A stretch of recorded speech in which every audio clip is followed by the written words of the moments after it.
Mr. Secretary, a Turkish student in Boston was detained and handcuffed on the street by plainclothes agents. A year ago, she wrote an opinion piece about the Gaza war. Could you help us understand what the specific action she took led to her visa being revoked?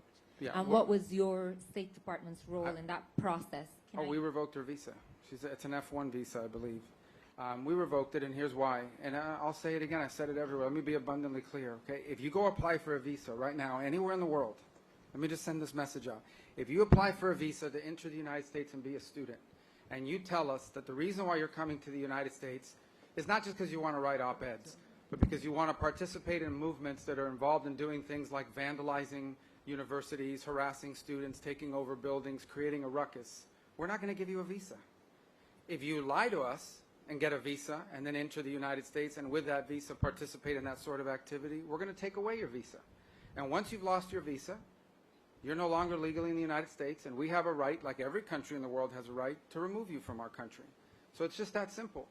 I think it's crazy. I think it's stupid for any country in the world to welcome people into their country that are going to go to your universities as visitors. They're visitors. And say, I'm going to your universities to start a riot.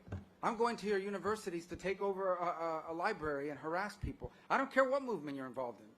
Why would any country in the world allow people to come and disrupt? Now, we gave you a visa to come and study and get a degree, not to become a social activist that tears up our university campuses.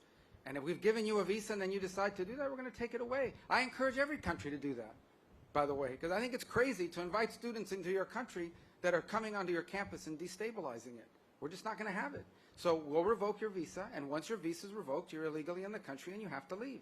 Every country in the world has a right to decide who comes in as a visitor and who doesn't. If you invite me into your home because you say, I want to come to your house for dinner, and I go to your house and I start putting mud on your couch and spray painting your kitchen, I bet you're going to kick me out. Well, we're going to do the same thing if you come into the United States as a visitor and create a ruckus for us. We don't want it. We don't want it in our country. Go back and do it in your country. But you're not going to do it in our country.